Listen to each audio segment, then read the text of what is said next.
So it was really just the pain of feeling alone and feeling disconnected that drove inquiry. You know, it drove me to ask, like, what is this all about? I mean, I think the purpose of pain is just to make you present so that you can just bring some attention to whatever is going on.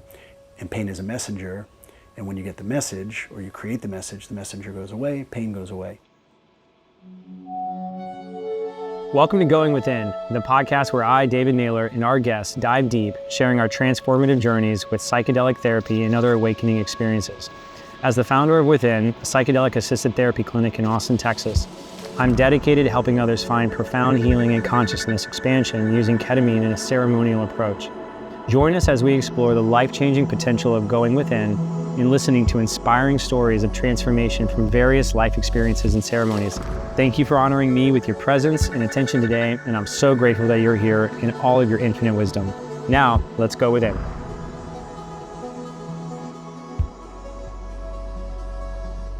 Some have described this man as a human psychedelic. Jesse's tools and growth concepts come from lessons learned in a past life as a fighter, where he entered into a series of no-rules cage matches before running the world's most profitable martial arts schools. Free-thinking, forward-focused entrepreneurs and other freedom lovers worldwide have successfully used his methods to simplify their lives and dramatically expand their businesses while leading daily lives of deep purpose and meaning. I can personally tell you, interviewing this man, he is the man who can teach anyone to have a black belt in reality. This is Jesse Elder. Jesse Elder, it's an honor to have you here, man. Likewise. I'm really excited. When I first heard about this place and then this opportunity to have this chat, it was like, what could be more perfect? Man, thank you. Thanks for making the time, Yeah. creating the time. Yeah. I've been following your work, your posts, your message, your voice, and every post I've ever read has just had me think about things differently. So that's what I read from your frequency and your energy and your voice, like you're having people look at things differently and expand consciousness. And you know, my first question is, when did this all start for you? Because clearly you were programmed like one of us at some point, right? You got your programming, or were you born into this world just like already channeling? And I'm curious, when was that pivotal point for you? It's one of my favorite questions. Okay. Because, and you touched on it, I think we're all born with it. Mm-hmm. Like, you're fresh from source. You're just like zero bugs in the system. Correct. And I have some different theories about generational trauma, which maybe we'll get into a little bit later. I think a lot of it is manufactured. I think a lot of it is manufactured paradigms, but not maliciously manufactured, just sort of, unconsciously, passed on, and then people start latching onto these ideas of deficiency that they don't have anything to do with. It's my parents, my grandparents. Oh, no, it was a past life. That's why I'm dealing with this. I don't actually think that that's true or useful. I think we all come here knowing exactly who we are, what we're here for, like the signal is strong. And then amnesia sets in because, your soul's just playing cosmic Xbox, and so it's like, that would be boring if like the character knew it was playing the game. So you gotta like put on the amnesia layer, that way you can like actually enjoy remembering again. So we're all born with it. I'm very increasingly appreciative that my parents, when I was born, they just said, we think he knows what he needs better than we do, so we're just going to love him and stay out of his way. So, it was like, do your chores in the morning and we'll see you at dinner. Wow. Now, did the trauma, did the programming, did that set in for you? And if it did, how so? I think being born is pretty traumatic. I mean, you're going from like an infinite immortal soul to having this tiny little crying, pooping body. It's like, that's probably pretty traumatic. But beyond that, not really. I mean, I never went to school, so I never had a really strong, consistent external authority telling me what I could and couldn't do. My parents are extremely, very loving and very emotionally available in their own way, but completely non-directive. So there was never any here's what you have to do with your life kind of a thing. And then when I was 9 years old, I got into martial arts, fell in love with it because it was just like this physical expression, and I was much more comfortable around adults than with other kids. And so it was cool to like actually make friends and then start competing and start training. And then I did Taekwondo for like 10 years. I got my black belt, I was teaching, and then I got baptized in reality when I was 19 because I was at some house party with this girl that I liked, and some dude was mad dogging me, and I asked her, I'm like, what's this guy's deal? And she says, oh, that's my boyfriend. And I'm like heartbroken, angry, embarrassed.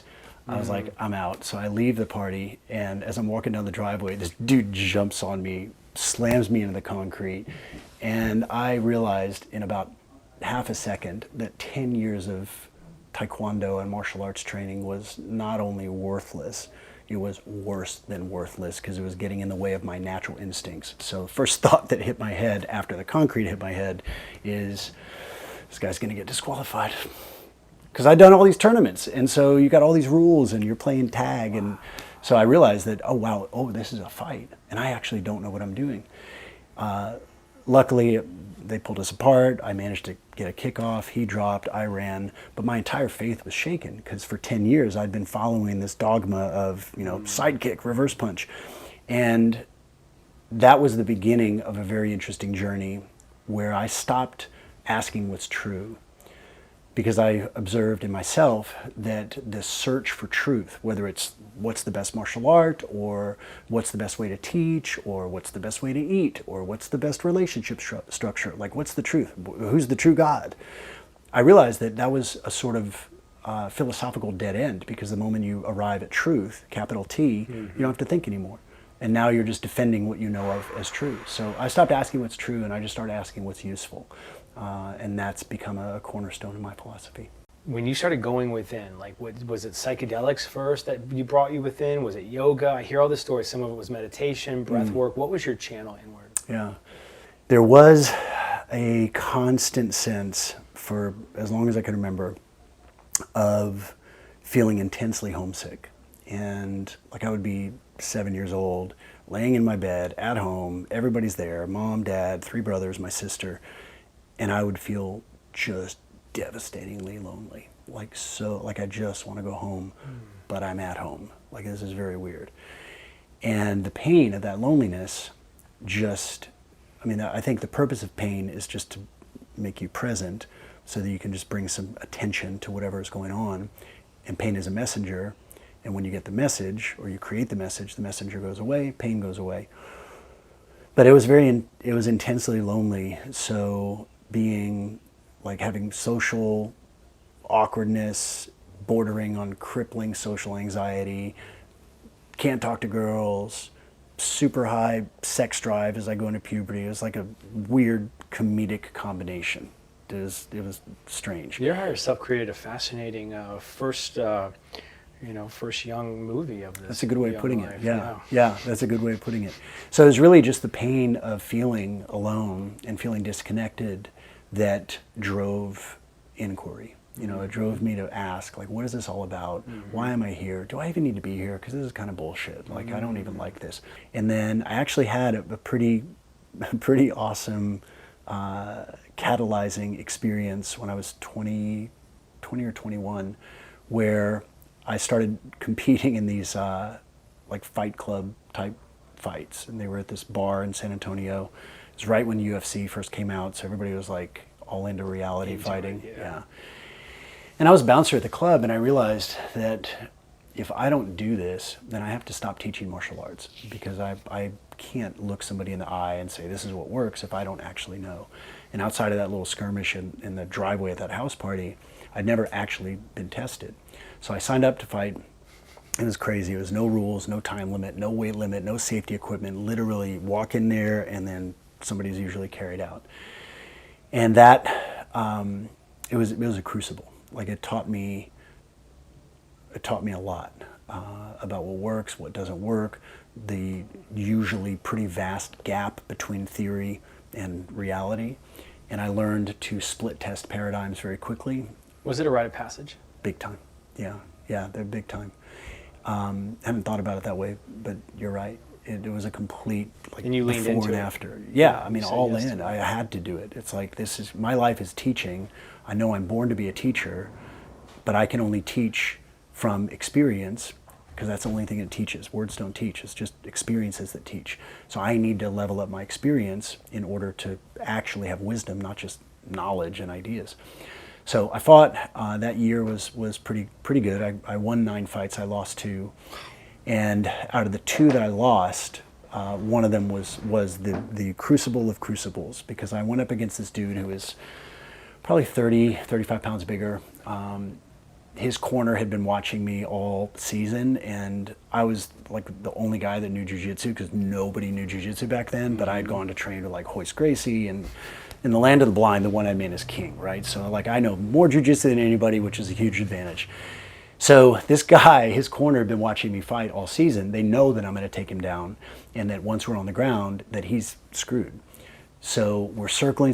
I can see him just twitching. He's ready to just fire that bomb. And I'm like putting my chin out there. I'm like, take the bait. And he pulls back. And it's like the movies when you see all the water washes away and then the tsunami comes in. And that was this dude's weight. He like shifted. I was like, oh shit, here it is. And I made myself wait for it, because you can't give, what you're gonna do. So you gotta like stay out there. And he launches this punch, and I'm waiting, duck in, clinch, and I'm in. I'm like, all right. And the Brazilians that I trained with had this saying. They said, when we are in the fight, we will go to a clinch. When we go to a clinch, we will go to the ground. You are in my world then, because the ground is the ocean, and I am the shark, and you don't even know how to swim. Ooh. These guys are savages. It's fantastic. This sounds like a movie already. It was. It felt like one. This is the first 20 years of your life. It felt like one. So I go to clinch, and now I'm like, all right, here we go. Like you're in, solid. It's just a matter of time. So I'm like feeling position. He's trying to punch me, but you're in close. And all of a sudden I realize my hands are slipping, which is very weird, because I took extra care to train with people who are way stronger than him, had much better ground game, much better grappling game. Why are my hands slipping? And all of a sudden I realize, because I smell, as I'm pushed against this dude's body, holding here, I smell Vaseline. His corner had covered him in grease because they knew that I was going to take him down. So I'm holding, all of a sudden I'm like, oh no. And he pushes me away, cracks me. I didn't go down, but it was close. And for 15 minutes, it was disoriented. Clinch, escape, get cracked. Yeah. Clinch, escape, get punched. By the end of the fight, he won the fight. But I tell my corner, I'm like, I don't think I'm doing too good. I can't breathe. And my vision's going in and out. I think you need to take me to the hospital. So they load me in this car. We go to the emergency room. And turns out, a doctor comes out after getting x-rays. And he said, you have a concussion. Your nose is moved over a little bit. But the reason you can't breathe is because your lung is collapsed. And so now I'm sitting there thinking the day before that I'm going to win this fight. I'm going to win prize money, like $300. But that was like, I was making $5.50 an hour as a bouncer. So that's like a fortune. At 21 years old. Yeah. And not only am I not winning the prize money, I got my ass beat in front of all my students, all my friends, my family. Like my world is over. And now I've got medical expenses and no insurance. So it was like a very dark moment. It was an identity collapse. Big time. Yeah, that's a good way of putting it. Like everything that I thought I was, nope. So I'm laying there looking up at the hospital lights, barely able to breathe. And the question comes in, how am I doing right now? Like, how am I actually doing? Because you said it perfectly. It's an identity collapse. And so I asked that question, how am I doing? And this answer pops in immediately. And the answer is, I'm fine. Which really perplexed me, because I'm in pain. I got beat. I don't even know if I'll have students after this, because who wants, my mind was like, who wants to train with a loser? And so how can I have this experience going on and I'm fine? And then that just sort of led to the next question. It was like, well, who's the me that got his ass kicked, and who's the me that's fine? And that was like clicking on cosmic Google. I'm laying there, no substances, no painkillers, just pain, just endorphins. And I'm looking up at the lights, and all of a sudden this just starts streaming in. And it was nonverbal, but it was, you know how it is. So like you just get the packet of information, and then it takes you some time to sort of unpack it. So the message that I received was that I have a body, but I'm not my body. I'm like, okay, well then what am I if I have a body but I'm not my body? And it was just so clear that you're this thing that you guys call a soul. You call it a higher self, you call it an inner being, but it's really just this sort of outcropping of consciousness, and you're like, you're on recon, not to accomplish anything, but to just experience. Like you're here to play. You're in a 50-50 partnership with the Creator. The Creator can't actually choose. That's the downside of being infinite. What are you going to choose from? Like you can't choose. So what do? You create part of yourself that forgets that it's also you, so that it can choose, you can create. And now it's like you've got a customer who's constantly ordering new stuff from the kitchen, and you got a chef who's happy as a clam because you can keep creating shit that's never been created before. That's fucking fascinating. So I'm experiencing all of this. I'm like, of course. And I'm looking up at these lights, and all of a sudden it hits me that the lights are lit because there's electricity running through them. But the moment you turn the switch off, the bulb goes dark.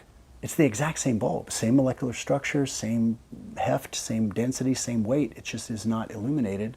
So the bulb goes dark, but nothing happens to the electricity. Like it's just wherever else it is. And I realized my understanding was that's life. Like these bodies, they move around, they're pretty awesome, they're animated. And then when that energy is withdrawn and just moves to something else, probably transcends time, then the bulb goes dark. But like you're just taking off your body. It's like not a big deal. And so I didn't really have much fear of death. I hadn't learned too much of that fear. But after that night, I was like, I could never again take death seriously. Like I just couldn't take it seriously. That's a catalyst. It was pretty powerful. What did that open up for you? I mean, here you are, 21 years old. What opened up after that? Well, I realized that most of my life, the darker times, had been completely ruled by irrational fear. Mm-hmm. Fear of rejection, the illusion of rejection, fear of scarcity, loss of love, all these things. And I realized that, wow, those are just literally stories that I keep telling myself that perpetuates the experience.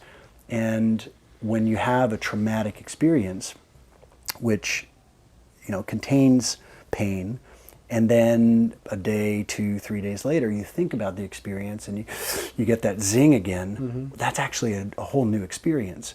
And then a couple of days go by and you think about it again and you get that zing. You think you're remembering the original event, but you can only actually remember the last time you remembered it. So we don't have 20 years of history. We have like 30 days of history. So it's whatever you've been practicing in the last 30 days that you keep activating. So I just stopped telling the story that I didn't want to live.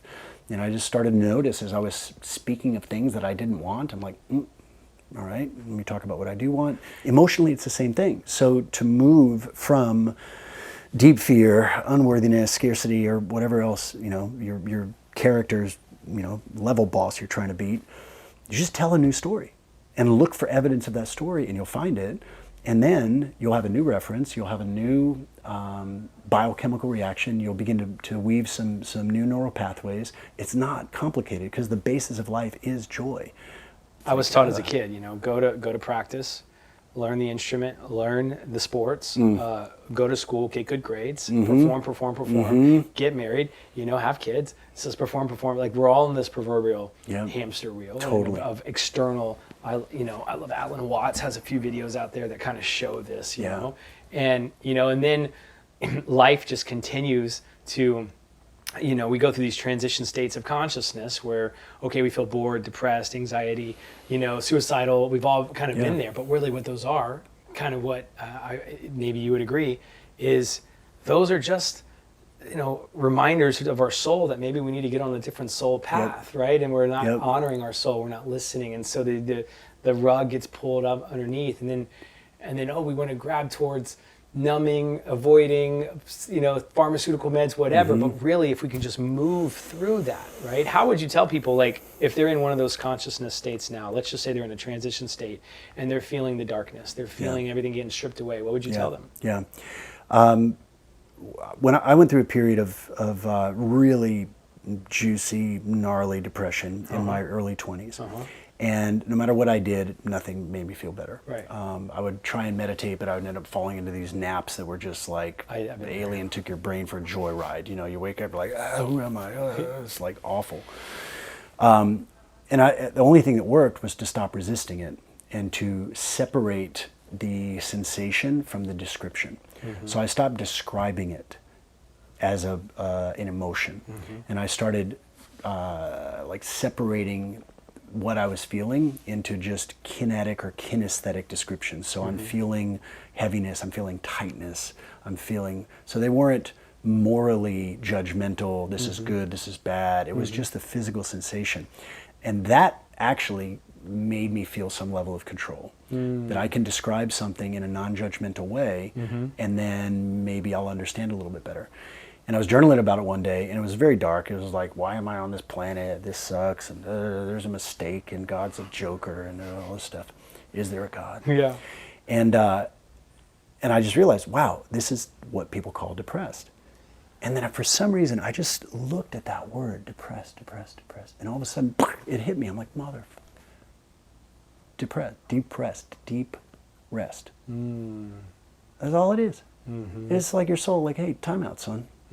Stop flopping around. Yeah. We're going to pull the plug for a second. Yeah. Not all the way. You're still going to be here. Yeah. But you literally won't be able to move. You're going to not be able to get out of bed. You're going to have to be with yourself. Yeah.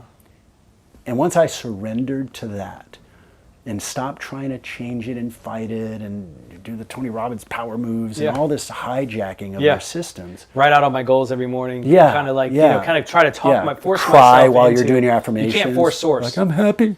Yeah. Yeah, you can't force source. That's Yeah. at least a bumper sticker. Yeah, if yeah, not, I got if like not a T-shirt. That's perfect. We co-own that since we created here. Done. It's all yours. I got ideas and I know what to do with. All right. I'll give you royalties. So, deep rest. So stop fighting it and arguing with it and trying to change it, and instead, and also take the label of bad off of it. Pain and suffering are two completely different things. Pain is an inevitable part of life. Suffering is the label and the story that you put on it. So wishing it was different creates suffering. What you that resist it is. persists. Bingo. We hear that all the time. Yes. Either if you fight it, it gets louder. Right. Like, just allow it. Right. Allow. You know, in fact, one of my teachers that I sit with, one of the most powerful words as I've, the last 3.5 years, I was 20 years sober, rehab at 17, very similar to like what you described. I feel like I went through a lot of that deep sense of sadness, nothing, why am I here? Like fear, people bullies, like my dad's not here. Like, it was just like, whoa, like all this pain, right? And I wanted to check out, I wanted to escape. But then there was also the other side of that, where something very mysterious and magical and beautiful was here. But I wanted it. I just know how to get it, And so I tried to fit in and get love in all the wrong places, try to look for love, right? And found myself in rehab at 17. Spent 2 decades being sober and building treatment centers and helping people in recovery. But it was just a revolving door. 95% relapse rate. Pharmaceutical reps and there's psychiatrists giving meds to just numb it out and go from treatment center to treatment center to treatment center. I saw these kids just go from one place to another. A lot of deaths, it was really hard for me. But I found plant medicine about 3.5 years ago that finally just allowed me to sit with myself and not do anything, not have to build anything, not have to go anywhere, right? Because I was trying to force the source in me. And it allowed source to come through me. And now everything gets to be creative expression, like a creative, like a little 5-year-old again. Right. We have journeys, we have group journeys where we all play and become like lions and cuddle. And when I never knew what a cuddle puddle was. Right. You know what I mean? I was like, oh, don't touch me, I'm cool. Not Yo, a big what's thing up? in Texas. Right, no. But it really has been the greatest activation and awakening of my life to be able to allow source to then connect and realign with source, to then source and move through me, and to know that I am source and I'm one with source and that I'm a channel for source. And now life gets to become about creative expression and play and love and lightness, and it doesn't have to be heavy. I mean, do you find that to be true? 1 billion%. And just that last little rant that you just did, like that's the essence of it right there. Yeah, man. Like, but it took me until I was 40 years old, man. 39, 40 years old. Who cares? Carrying That's all great. that weight. I was 25 pounds heavier. Wow. My skin was redder. You know what I mean? Yeah. It was like I was carrying Yeah. it. And we see it with people we work with. They're carrying it. Yeah. And that thing can become unclogged because we're a channel. Yeah. We're a source. And it can happen so fast. So fast, So right? fast. I think that's why sometimes they say in psychedelic therapy, and also breath work, it's not just psychedelics, but like you can have like 10 years of therapy in one session. Have you seen that with and what other tools 100%. do you believe in other than have you seen psychedelics as a tool, breath work? I mean, what are the tools you like to use in your toolkit? As far as tools and practices, partly because I came to psychedelics later in life, and it's still, to me, it feels like a personal exploration, therefore not something that I'm anywhere close to being qualified to bring in. Sure. But also because what keeps coming to me is the power of radical simplicity, and the understanding that the most powerful force in the universe is attention. Attention is the currency of transformation. And with the right focused attention, literally miracles will happen. Like, you can make anything happen with the right focused attention. Then words don't have power by themselves, but they act as magnets for power. Words focus attention. So with the right words, somebody's attention gets focused in very particular ways, and then it's like playing catch with the universe. You know, you play catch, and there's really three parts. Like, you throw the ball comes back, you catch it. Your job is to throw the ball. Second part is not your job. Like, you couldn't stop it, you couldn't make it, it just has to come down. That's what the universe is going to do, it's going to return it. But you can catch it. And so frequently what happens is somebody will throw the ball up, and then they'll go like this, and they're just like, where is it? And it just like fell over here, because you're not in the same place you were when you ordered it. It would be like ordering something on Amazon, and then the day you order it, you leave, you move to a different state. And then you're like, where? It says it arrived, but where's my stuff? You literally left the state you were in when you ordered it, and that's what happens for people in creating. Wow. They're in a particular state when they think about what they want, and then they leave that state, and then what they want can't come to them, because they just left the Would you call that location. vibration? Would they like you leave a certain vibration? Yeah, vibration, Frequency? feeling, emotion, consistency, congruence. So back to tools, I found that words are a nice wrapping around the experience and the frequency. But I've seen the biggest transformation for people just being in a space for a day or a couple of days where they are actually free to be themselves, which is very, very interesting, because when you go to a lot of events and festivals and ecstatic dance and all this kind of stuff, the premise is that you're free to be yourself, but there's this like subtle undercurrent of be yourself like this, you know, and it's like, that's exactly the opposite of what people are coming for.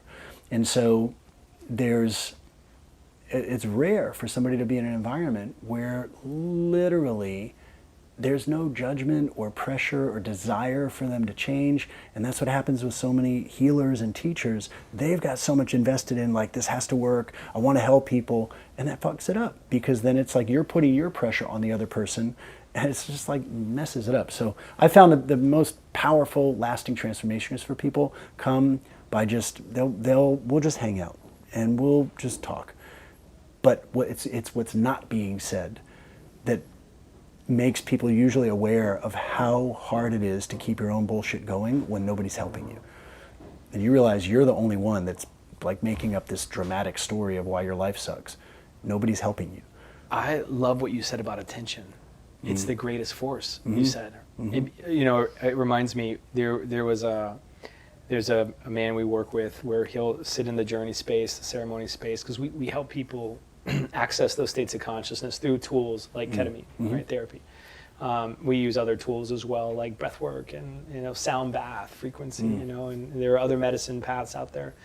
But specifically, and he would always have this intention. He's like, I want to go there, I want to go there, and like he would say, nothing's happening on my journey. Nothing's happening on my journey. Like, because he's looking to go somewhere. The moment, our guide said, hey, what if you just put your attention on what is and just be with what is?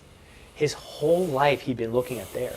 Very accomplished man. Highly accomplished. Always looking for there. Yeah.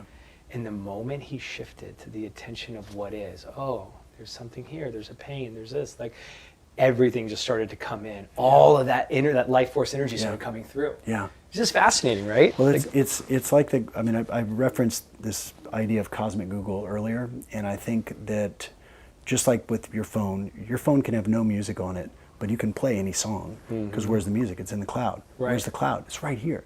Like literally every song in the world is right here. Every video on YouTube is right here. Every website in the world is literally right here. Trillions of dollars that are flowing around the planet through satellite. It's right here. It's all right. Trillions of dollars. And one day it'll be a little chip right here, just right here within us. for some people. Yeah, yeah, some people, right? Yeah. Yeah. And so the device is the receiver and transmitter. So it receives the signal, turns it into pixels and audio and vibration and everything else. And that's what we are. We are receivers and transmitters. So there was one concept that I began to work on a couple of years ago is this idea of time piercing. And time being a psychological construction rooted in language. When a child is born, they have no concept of time until they hear hurry up or slow down. So slow down means this is a better place than the other thing you're trying to get to, and hurry up means somewhere else is better than this. And so if that's just not a part of your vocabulary, you really very quickly get back to the natural understanding that time is a total illusion, but it's a useful one. And if that's the case, if time's an illusion, then that means that just like every song exists in the cloud and you can listen to whatever song you want, that every thought that exists, that was thought, is being thought, will be thought, all exists simultaneously, just not in this time. So what our brains and our bodies have the ability to do is to use very uniquely human qualities, human abilities of memory and imagination. Memory is easy because it happened, and we can think back to last Thursday or when you're 10 years old riding your bike or whatever, and we're like, oh, this is what it was. But if you were like 10 years old, imagining yourself as an adult, sitting on a couch and, having a conversation with some strange, bearded dude, if that was your imagination, well, who's to say that that child's imagination isn't actually you remembering being a kid? You're just both listening to the same music at the same time. It's like if you were in the other room and you were like playing guitar, and I was in here playing keyboard, and then Patrick was in the other room and he's like, on the bongos. The music transcends the space of the house. You don't have to see the instrument or see the musician to hear the music. Music transcends the visual. And thought is the same thing. Thought transcends time. So it's just a higher vibration. So you can think a thought that, from your perspective, is the future, but that version of you who's living in there now is looking at it, feeling it, seeing it, experiencing it. So they're in that thought physically. You're thinking the thought. You call it imagination. And it's just they're playing the music from one place and you're playing the music from another, but it's the same thought. You're hooked to the same thing. And so when I began to really test this, I stopped treating imagination as a fantastic sort of like what if, oh, wouldn't that be cool? And I just treat it exactly like a memory in reverse, that I'm getting a memory of my future self right now. And so I began to teach people meditation, which is super, it's so simple. It does require some suspension of disbelief and just being willing to test it and judge by results. But you can get into a very light alpha state, which takes about 5 minutes, maybe less. And then with a very simple language, it's not complicated, it's not hypnotic, it's not NLP, it's not any of that stuff. It's just one attention after another. And next thing you know, people are talking to their future selves, and they're seeing their future self, and people are having this visceral understanding that I'm not making this up. I'm not pretending in the sense that most people think, but you are pretending. You're tending in advance. Because what you're seeing is happening right now. It's just another now. So you can actually create, anyone can create any reality. 100%. There's either no other timelines or there's infinite other timelines. What do you get from being someone who helps people activate consciousness and remember and find healing? Like, why is this your mission? That's a good question. It ties to purpose. And I have my understanding of purpose is that purpose is synonymous with function. Mm-hmm. So there are no lies in nature. Everything in nature exists as it is. And everything in nature operates along lines of instinct, mm-hmm. so that it grows and develops into what it must become. Mm-hmm. Acorn becomes an oak tree, etc. Mm-hmm. Humans are the one thing, at least in this realm, that can defy that. And we can avoid our instinct. We can make up whatever we want to make up and act like it's real. And it's a uniquely human function. So in terms of purpose, and my particular purpose as a teacher, if you think about let's take the sun. The sun exists. And as a byproduct of the sun's existence, there is heat, there's light. We'll just leave it at those big two. Yeah. So the sun exists. And as a byproduct, natural byproduct of the sun's existence, couldn't stop it if it tried. It has heat and light. Now a tiny, tiny, tiny part of that heat and light lands on this place that we call Earth. Just the Earth is in the way. And here's the light, and all the overwhelming rest of the light doesn't hit the Earth. But there's a little bit of it that does. And the little bit of light that hits the Earth happens to have this byproduct of photosynthesis, which then happens to have this byproduct of symbiosis and life on Earth. Pretty cool. But if the Earth ceased to exist today, it's not like the sun will be going, oh, thank God, what a fucking drag. The sun doesn't exist to support the Earth. The Earth being supported is a natural byproduct of the sun's existence. And the sun, I don't imagine that it has some sort of type A personality where it's like, okay, gotta do better, feed the Earth better, just gotta do better. Like, it doesn't care. It just is. It just is. And if it's like, oh, you got life, that's cool. It doesn't exist, that's cool. You're just going to be the sun. You're just going to shine. So it's just you. It just is. It's just what I am. And so I'm not doing it for anything. I can't not do it. Like, it's just what I am. I am. Mm-hmm. The great I am. Mm-hmm. You know, I remember the first time in a ceremony for me, coming into the I am state of consciousness. I'll tell this story, and then I want to kind of share how people can find you out there, because I know that there are a lot of people looking for healers and teachers right now in the collective. Mm-hmm. But this story was really powerful for me. I was in a ceremony, and I was dying. And all the fear was coming up, because that was the thing that led me into plant medicine, was just like constant slow, like it's time for death. I'm like, whoa. No, I'll think of that when I'm on my deathbed. Like, I don't want to think of that. But it was like a persistent little knock. Through my dreams, through awake, through taking a shower, and finally, plant medicine is what helped for me access that. And finally, here I am dying, and I'm like, oh Jesus, I hope you're real, and oh, death is just going to take me, and it'll be nothing, oblivious, it'll be nothing, darkness. No, Jesus, I hope you're real. Please, God, okay, I'll say that and all of a sudden, it was like a transformer. It was something that came through me. And I sat like this in this like divine prayer state for hours. And I just kept saying, I am that I am, that I am, that I am. There was no, and then eternal presence of now, eternity. Death was an illusion. Birth was even an illusion. And we just shape shift and move, and we're this eternal presence. It was one of the most powerful experiences that I've ever had, and you helped bring that back to my memory. So just being in your presence is activating. Being in your presence, my eyes, I'm a little bit more present just being in your presence. So like, being around your energy field, I think calls people into that presence because of your own presence. So thank you for that.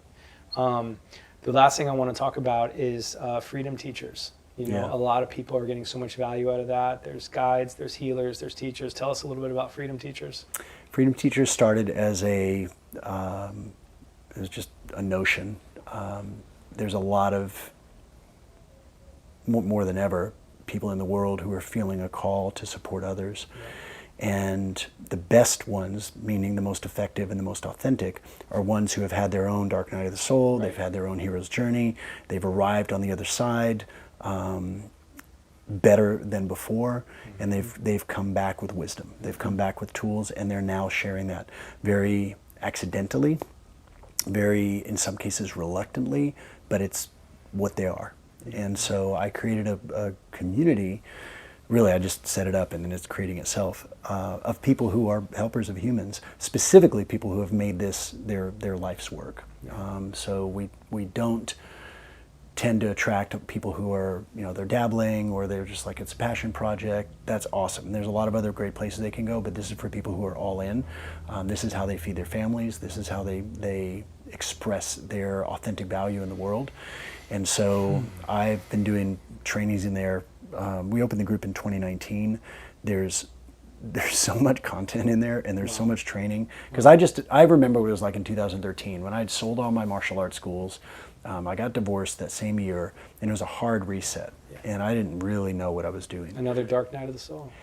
Less so than the collapsed lung, but yeah, I was up there. Yeah.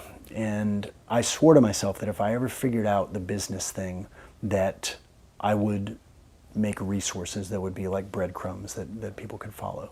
And it's cool. I mean, I've worked with some of the biggest names in the industry and seen people go from an idea to $50 million coaching business. Routinely see people double and triple and quadruple their income from coaching. But I created Freedom Teachers as a way for people who are committed and they are sincere and they're willing to train and not just learn, but they're willing to be pushed to really get into the heart of their message, the heart of their language, and how to open up their own channel to share the value that they have. So that sounds amazing, man. It's pretty awesome. I know that for me, wealth had to come like the diamond. Like, we all want to create wealth in our lives. I think it's one of the most challenging for a lot of people. And I think it gets undervalued how you need to have training. Someone to push, or something to push you into that, because we want comfortability, right? Our ego is protecting us at all cost. You said it perfectly. And you have had, with your training in martial arts and fighting and discipline and presence, like, that is a true teacher and master. And for you to create that container that pushes people to become that diamond, if they really want wealth, you have to go through something that makes you uncomfortable. You have to. Yeah. You have to. Yeah. The only way, and it doesn't have to be suffering, but there will be focus. Yeah. And it doesn't even have to be painful. You just have to focus. Yeah. And there's this illusion, especially in this wisdom economy. The illusion is that if you're good at what you do, then you'll be compensated based on your competence. Not if that focus is not there. Yeah. Nope. You don't get paid. You're not compensated based on your competence. You're compensated on how well you communicate. That's right. Competence is how you keep the money. That's right. That's how you keep your clients. That's right. But that's not how you get clients. And so that's a huge gap in people's education and their understanding. So we close that gap. And it's so cool. I mean, when I get messages from people saying I was making $12,000 average per month, which is still good, but I just had my first $87,000 month, and it's 96% net profit. Yeah. Next month is going to be bigger. Yeah. And they didn't change anything about their offer. They didn't change anything about their genius, their magic. They just changed what they were saying. It's like, I'll do that all day long. And their focus and intention of calling it in. Yeah. That is huge. Right? Exactly. Just dialing up that frequency. Well, and the money, which takes focus, which takes some effort. It takes discipline. Oh, I like that.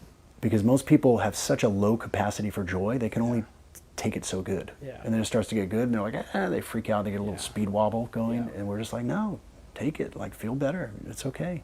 Yeah. And as people do that, their relationship with money changes to that of gasoline. It's like, you need more fuel, go to the gas station. You need more money, go get some more money. Because where does money come from? A lot of people will say source and alignment and value creation. As far as I can tell, money only comes from one place. What's that? Other people's bank accounts. And so not knowing... See, this is why Freedom Teachers makes sense, right? I have wealth that I've been able to manifest and create, and I thought it was the source word. But you're right. Let's get real literal. Let's get... Like, that right there brings my focus to another level. Right. Like, oh, source brings me money. Right. How about other people's bank accounts and, credit cards and check writing? And what is it that specifically will make them make the money jump from their account into yours? There has to be a powerful decision that's made. in order for that decision to be made, they have to feel totally safe, totally seen, totally understood, completely supported. And this is not meant to sound offensive, but they have to feel like an idiot if they don't buy your stuff. Like, for them to walk away without paying you would be an absolutely jackass move. And once they realize that, they'll move heaven and earth. Guys, this is real world training. Mm-hmm. Black belt in Reality. And that's what I'm getting from you, man. Mm-hmm. I mean, everyone has their ethereal 5D. Oh yeah, I've just meditated in, I set the frequency. But man, Right. This real life training. Well, and that can happen. You can get so aligned that there's the money alignment shows there. up. You can win the lottery. God could be your sugar daddy. Let's go for it. Right. But you're missing out. It's like you can also artificially conceive a child. Yes. But you're kind of missing out on like the best part. Wow. And so, like, why would you want to miss out? Not you, but why would somebody want to miss out on engaging an audience and building their own ethical cult of like-minded, makes sovereign so much individuals? Why would sense. they do that? Now this is I'm going to tell on myself, probably not the greatest metaphor, analogy to compare here. But I remember being 25 years old, out of college. And my girlfriend just broke up with me after 5 years. I had no idea how to date. And, I was meditating, I was watching the movie The Secret, I was visualizing. Yep.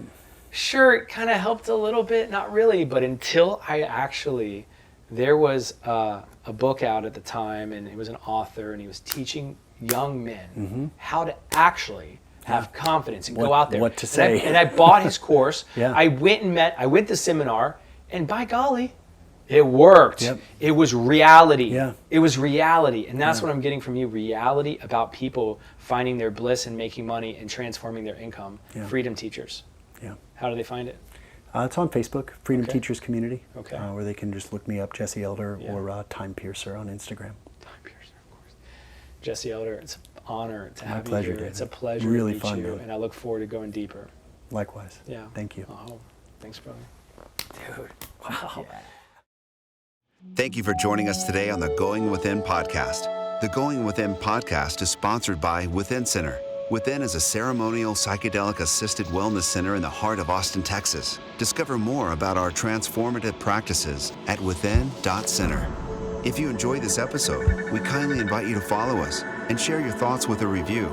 Going Within is hosted by David Naylor, production led by Patrick Stanger, and filming and production by Rare Media. Please note the statements made on Going Within have not undergone evaluation by the U.S. Food and Drug Administration and are not intended to diagnose, treat, cure, or prevent any disease. At Within, we strongly recommend consulting your healthcare provider for personalized guidance on the diagnosis and treatment of any disease or condition.